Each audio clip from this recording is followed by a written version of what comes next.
Hello everybody, have a blessed day, and since the vlog goes out on the Sunday, have a blessed Sunday. If we were to follow the Christian church calendar, we would be now in Lent, and I will want to make some remarks about that fact that officially we are now in Lent. Not that I follow the Christian calendar that much. Where I come from originally, from Germany, and even in my part of Germany, there is still the tradition that we celebrate Pancake Day, not with pancake, but with donuts, but same difference. But we also celebrated similar to the Mardi Gras in New Orleans. That means we have parades, we have people in fancy dress, we have sweets being thrown into the crowds of spectators, and similar entertainments. They were cancelled due to Corona, and one of my distant cousins has sent me up the picture of his little lad with face paint on to look like a tiger. It's the saddest tiger on the planet. And I seriously say, I pray for the kids not to be disappointed in 2022. So much, so good. But what does Lent actually mean to us? Because Lent is the period following all these joyous exuberance. A lot of people who might not even class themselves as so religious give up something for Lent. Chocolate is a popular one. People who know me know that me giving up chocolate is a bad advice. For my mental equilibrium, I need my maintenance dose of the brown stuff. I really do.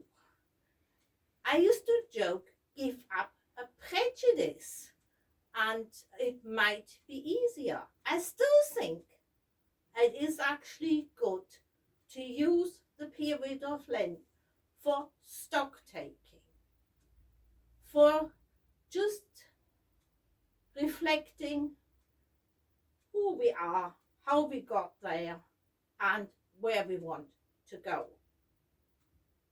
That does not always need to be connected with giving up something, but it should be connected with a greater awareness. And let's, for instance, pick out the Lord's Prayer. We say, give us this day our daily bread. But what do we actually mean by that? Some years ago, when my husband Tom and myself were in Germany, we visited the many churches in my hometown of Heidelberg. We have a lot there.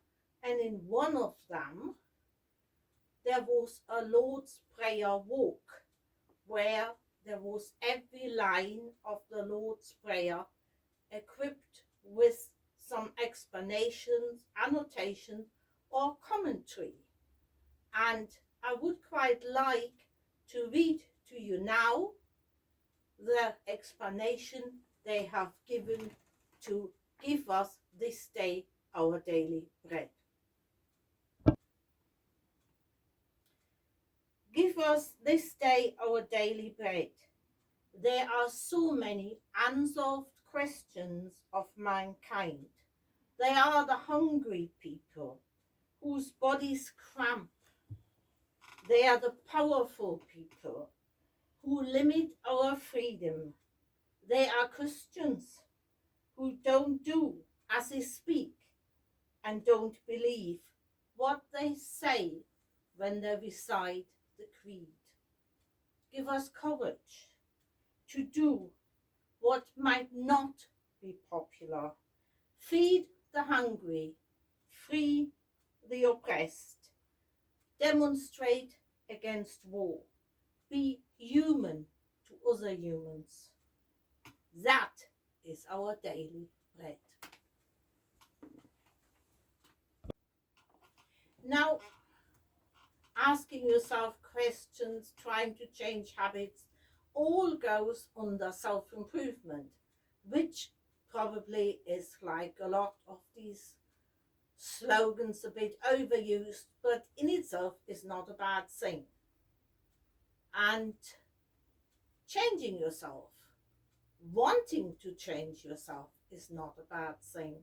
Sometimes two people might have totally different understanding what changing yourself means.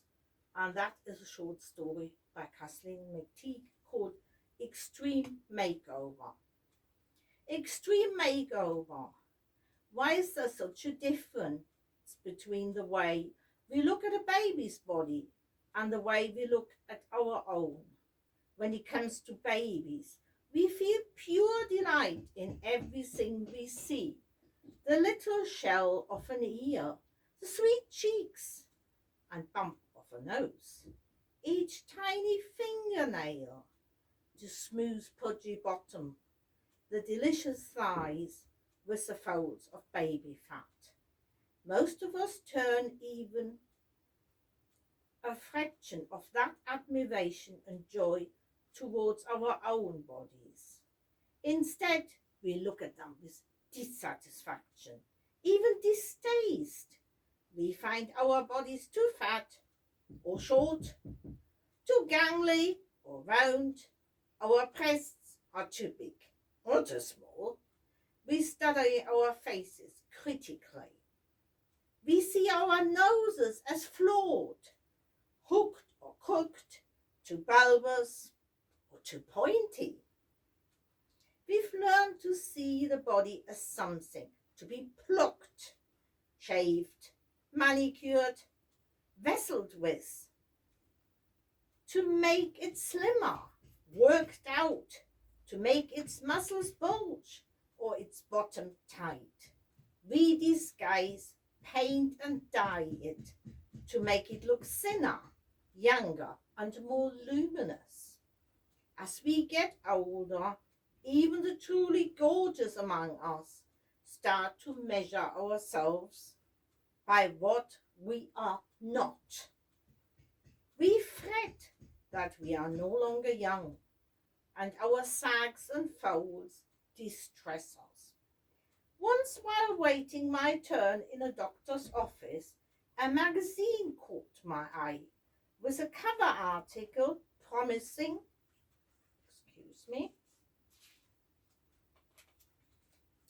details on extreme makeovers.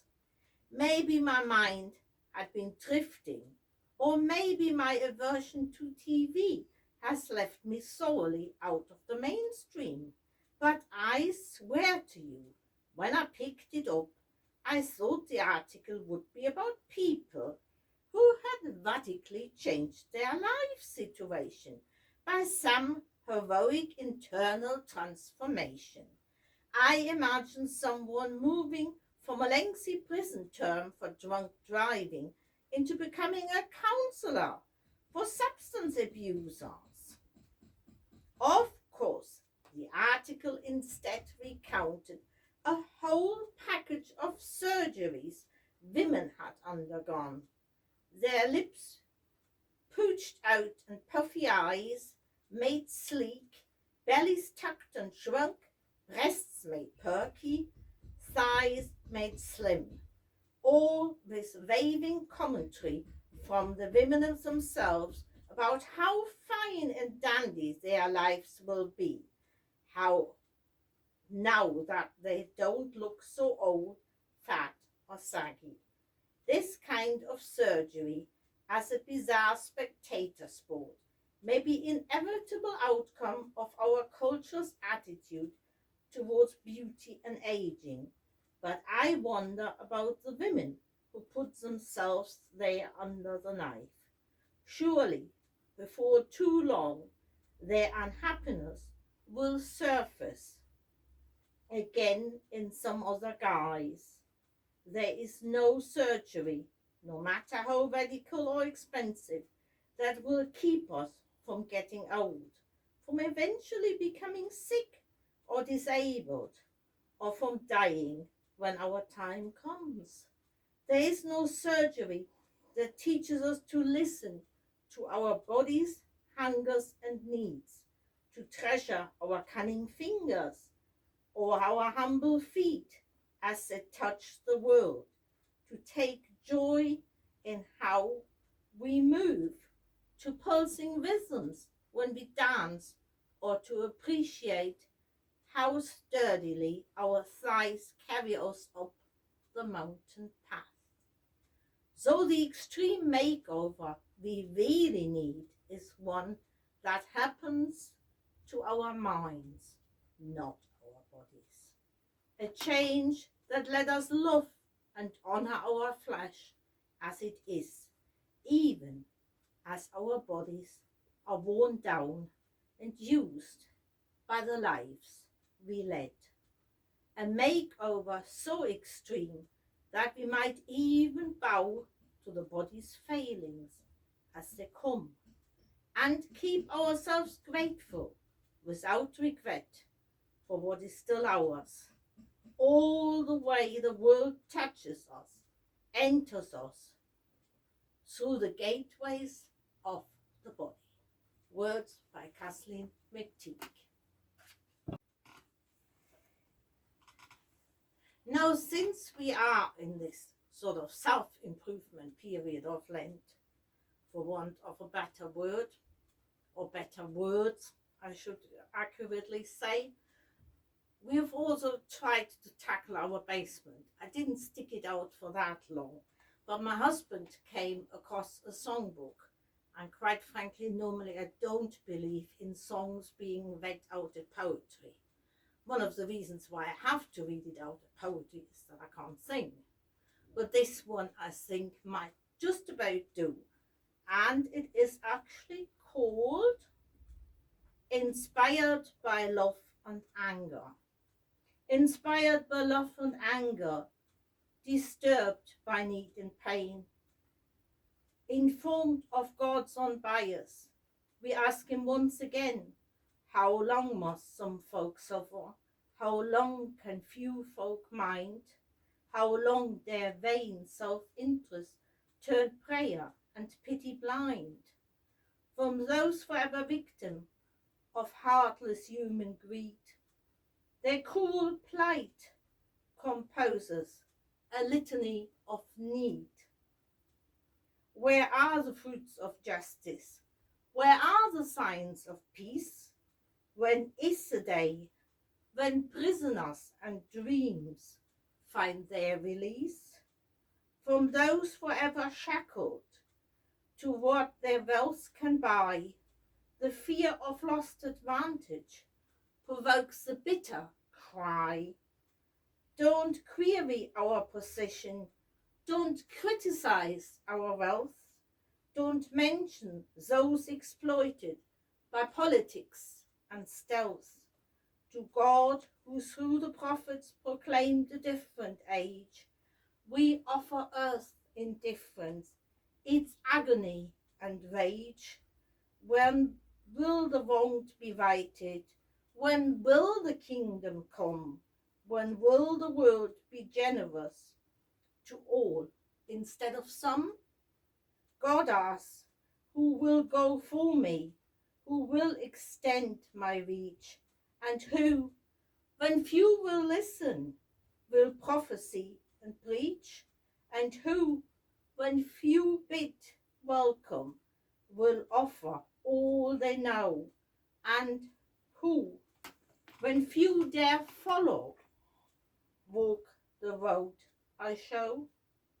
Amused in someone's kitchen, asleep in someone's boat, attuned to what the ancients exposed, proclaimed and wrote, a saviour without safety, a tradesman without tools, has come to tip the balance with fishermen and fools.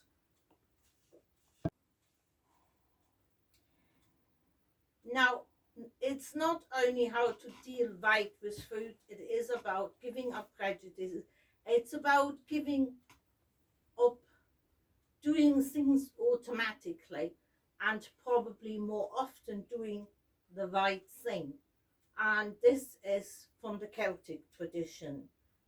Teach me when to be silent and when to speak, when to listen and when to leave, when to praise and when to refrain, when to laugh and when to wail, when to tell and when to wait. Doing the right thing. Let's use this period, which is called Lent, to reflect on our capacity and our input to do the right thing for ourselves, for others, for the planet, and for the soul, which is the bottom of it all.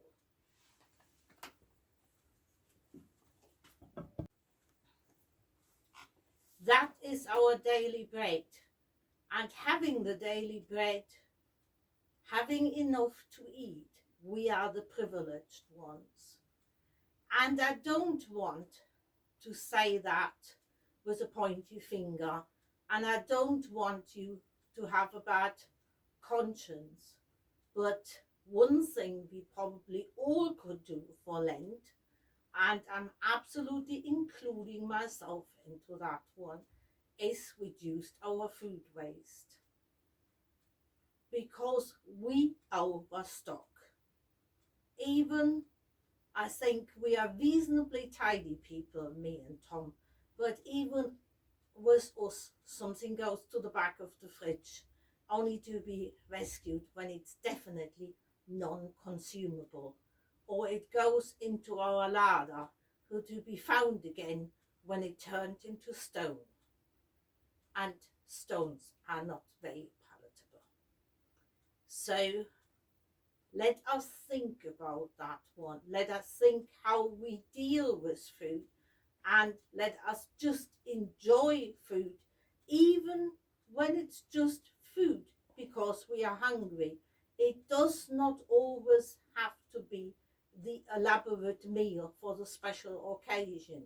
Elaborate meals for special occasions are nice, and I think most of us will enjoy the coming together over food when we are allowed to come together. And this is the meaning of communion. I definitely love communion.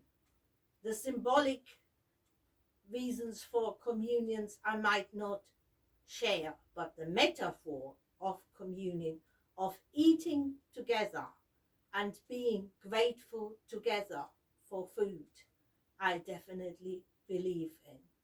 And so it is to be grateful for the daily bread and not thinking it is all just our merit that we have got it. There always is sort of a certain percentage of something else involved.